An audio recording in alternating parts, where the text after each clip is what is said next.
அன்பான தமிழ் மக்களே, வாழ்த்துக்கள். God bless you all. இந்த நாளிலும் ஒரு பைபிள் அப்டேட்டுக்காக நாம் கடந்து வருவோம். முற்பகல் செய்யும் பிற்பகல் விளையும் இந்த பழமொழி உங்களுக்கு எல்லாருக்கும் தெரியும் இல்லையா? பைபிள் என்ன சொல்ல தெரியுமா? மனிதன் எதை விதைக்கிறானோ அதை அறுப்பான் என்று பைபிள் நமக்கு கரெக்டா சொல்லுது. ஸோ இந்த விஷயத்துல நாம் யோசித்து பார்க்கக்கூடிய ஒரு விஷயம் இருக்கிறது. 2023 அக்டோபர் மாதம் 7ஆம் தேதி இஸ்ரேலில் நடந்த விஷயத்தை நாம் இந்த நாளிலே கொஞ்சம் யோசித்து பார்க்கக்கூடிய ஒரு தருணத்திலே நாம் இருக்கிறோம். நினைவில் கொள்ள வேண்டிய ஒரு தருணம். காரணம், இந்த தேன் கூட்டில் கையை வச்சுட்டு கஷ்டப்படுற மாதிரி அந்த மாதிரி அவர்கள் தூண்டி விட்டார்கள். பார்த்தீங்களா? அது இன்றைக்கு அவர்களுக்கு நல்ல விளையுது பாருங்க. அதான் சொன்ன முற்பகல் செய்யும் பிற்பகல் விளையும். அக்டோபர் 7, 2023 என்பது இஸ்ரேலுடைய வாழ்க்கையில ஒரு கருப்பு நாள். அவங்க அது கொஞ்சம் கூட அவங்க எதிர்பார்க்கல. எப்பவுமே இஸ்ரவேலர்கள் மற்றவர்களுக்கு நல்லது செய்ய வேண்டும், நன்மை செய்ய வேண்டும் என்று சொல்லி உலகத்துக்கு அவர்கள் பிரதிபலன் உள்ளவர்களாக இருக்கிறார்கள்.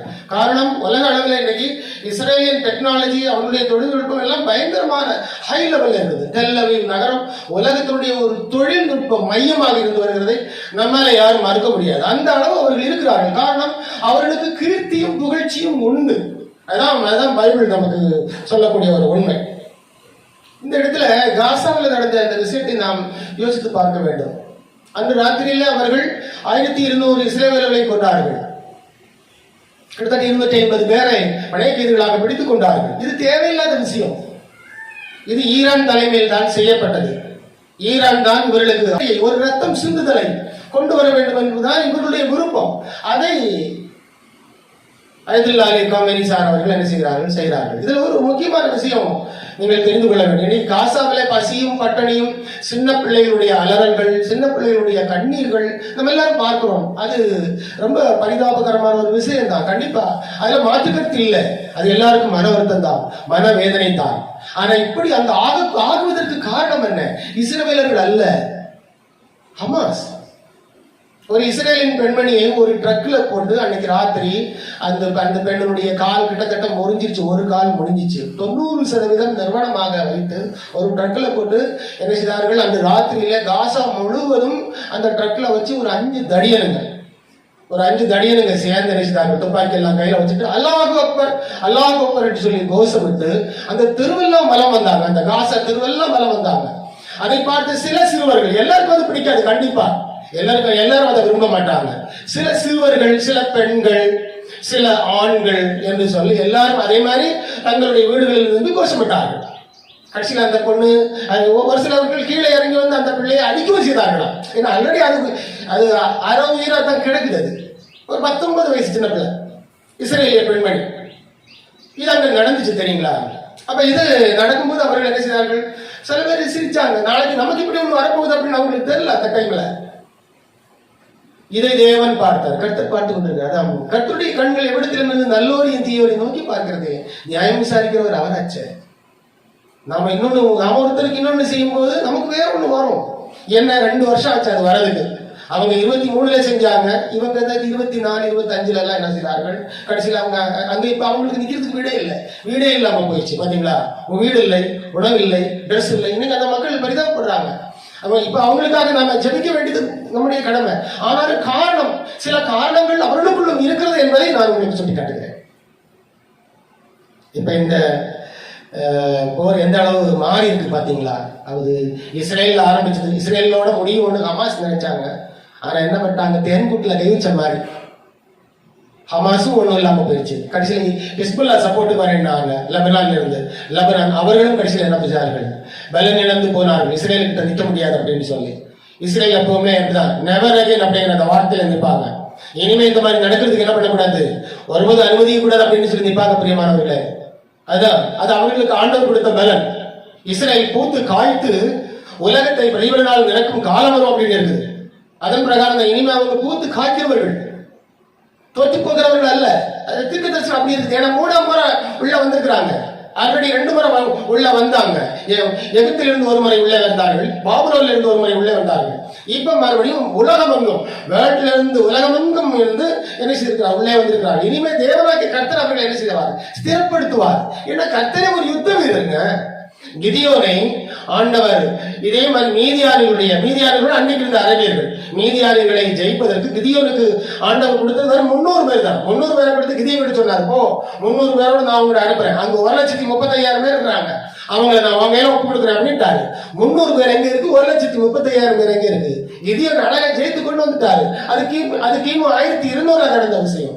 இப்படி அதனாலதான் அந்த வார்த்தையை அந்த பைபிள் அந்த இடத்த படிச்சு பார்த்தா பெஞ்சமின் நெத்தன்யாகு தன்னுடைய இந்த காசா படைகளுக்கு அந்த மாதிரி ஆபரேஷன் கிதியோன் சேரியட் அப்படின்னு சொல்லி வச்சாரு. பாத்துக்கிடுங்க, நல்லா யோசிச்சு பாருங்க. இஸ்ரேல் என்பது அந்த அளவு தேவனுடைய அத்தியாயத்துல தேவனுடைய காலக்கணக்கில் இருக்கிற ஒரு நாடு. இப்ப தேவன் அதை ஸ்திரப்படுத்துவார். ஏன்னா மகாராஜாவாக இயேசு கிறிஸ்து அங்க வரணும்.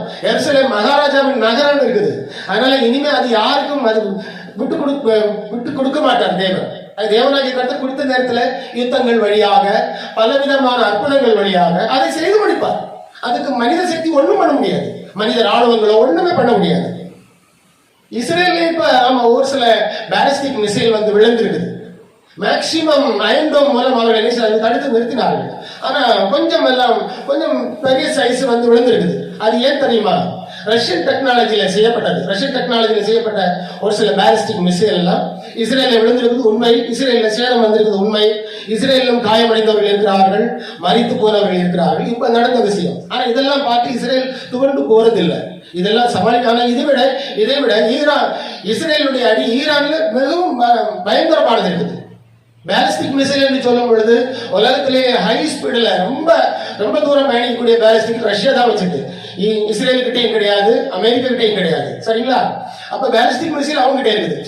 ரஷ்யன் டெக்னாலஜி பாலிஸ்டிக் மிசைல்ல கொஞ்சம் அதிகமா இருக்குது. சைனா கிட்ட 2வது ஸ்பீடு பாலிஸ்டிக் மிசைல், அதுவும் ரொம்ப ஸ்பீடா போகும். 3வது நம்ம இந்தியா கிட்ட இருக்குது பிரம்மோஸ், நமக்கு எல்லாருக்கும் தெரியும். அது நம்ம இந்தியா கிட்ட இருக்குது. ஆக இந்த பாலிஸ்டிக் மிசைல் வச்சு இவர்கள் அங்கிருந்து ஏவுதல் செய்யும் போது சிலதெல்லாம் விழுந்தது உண்மை. அதுல மாற்று கருத்து இல்லை. என்றாலும் ஆபரேஷன் ரைசிங் லைன் என்கிற அந்த ஆபரேஷன் மூலம் ஈரான்ல இப்பொழுது பலத்த சேதம்.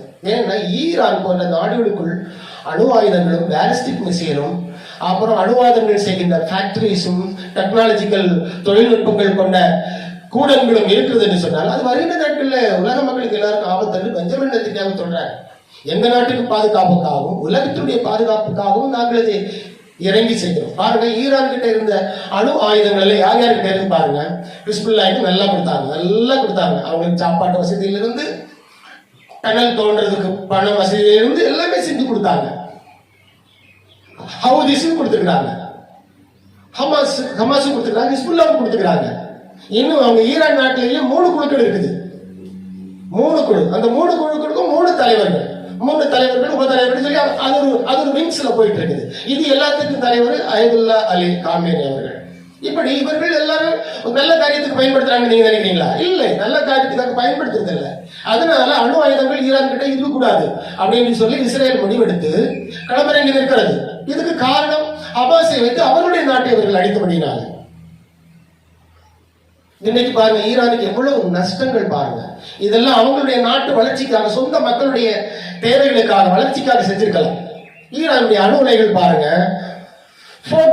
போட்டோ அணு உலை அப்படின்னு சொல்லி ஒன்று இருக்குது, அது தகர்க்கப்பட்டிருக்கிறது. டெஹ்ரான் அணு உலை, அது எல்லாருக்கும் தெரிந்தது, அது தகர்க்கப்பட்டிருக்கிறது. அப்புறம் நெட்டன்ஸ் ஃபியூல் என்ரிச்மெண்ட் பிளான்ட் அப்படின்னு சொல்லி அதுவும் தகர்க்கப்பட்டிருக்கிறது. 20 ஆர்மி சீஃப் கொல்லப்பட்டிருக்கிறார்கள்.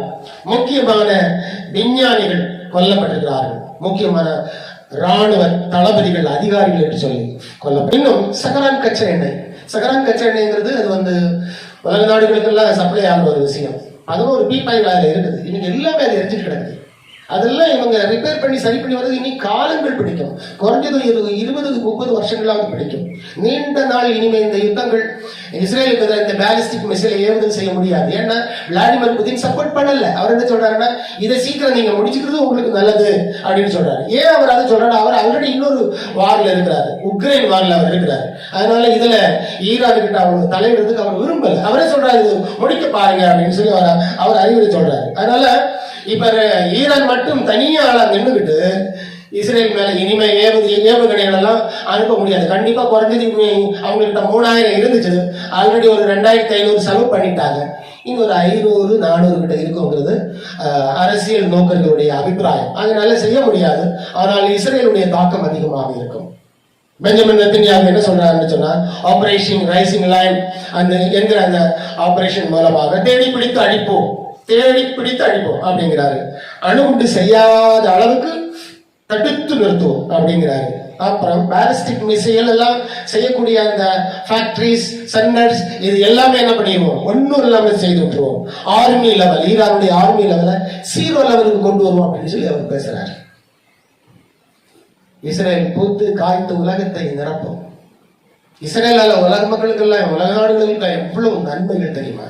டெக்னாலஜிக்கல் ஐடியா, அவங்களுடைய டெக்னாலஜி எல்லாம் ஹை லெவல்ல இருக்கும். அந்த அளவு கர்த்தரால் ஆசீர்வதிக்கப்பட்டவர்கள். பைபிள்ல அவர்களை பற்றி நிறைய தீர்க்க தரிசனம் இருக்கிறது. அத்திமரம் துளிர்விடும். அத்திமரம் என்பது யூதர்களையும் யூத நாட்டையும் கொடுக்கும். வசந்த காலம் வரும் அப்படின்னு இருக்குது. இதெல்லாம் ஆசீர்வாதம். அதனால புரிந்து கொள்ளுங்கள், பைபிள் பிரகாரம் உலகம் போய்கொண்டிருக்கிறது. இஸ்ரேல் போய்கொண்டிருக்கிறது. ஈரான் ஒரு காலத்துல இஸ்ரேலுக்கு 2ஆம் தேவாலயம் கட்டுவதற்கு ஈரான்ல இருந்தா உதவி வந்துச்சு.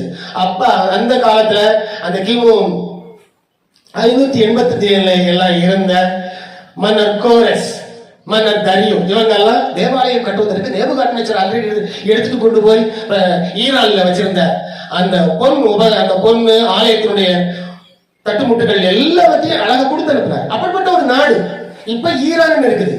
அதுக்கு முன்னாடி பெர்ஷியான்னு தான் பேரு. இப்போ 50 வருஷமா தான் ஈரான்ங்கிற பேரு. அதுக்கு முன்னாடி பெர்ஷியா. சோ ஒரு முறை பெர்ஷியாவில் இருந்து யூதர்களுக்கு தேவாலயம் கட்டுவதற்கு உதவியா இருந்த நாடுதான் ஈரான். இன்னும் இந்த ஷாபாலவி மன்னர்கள் காலத்துல ஈரானும் அமெரிக்காவும் பெரிய நட்பு நாடுகள். ஈரானுக்கு அமெரிக்காவுடைய உதவிகள் நிறைய இருந்துச்சு. இந்த இஸ்லாமிய புரட்சி, இஸ்லாமியர் ஆட்சி அப்படின்னு சொல்லி இவர்கள் கொண்டு வந்ததுக்கு அப்புறம் தான் இவருடைய மனசெல்லாம் மாறிடுச்சு. மனசு மாறி வேற குணங்கள்ல போயிடுச்சு. அதனாலதான் இன்னைக்கு இந்த பிரச்சனை பாருங்க. தீவிரவாதம் ஒருபோதும் ஜெயிக்காதுங்க.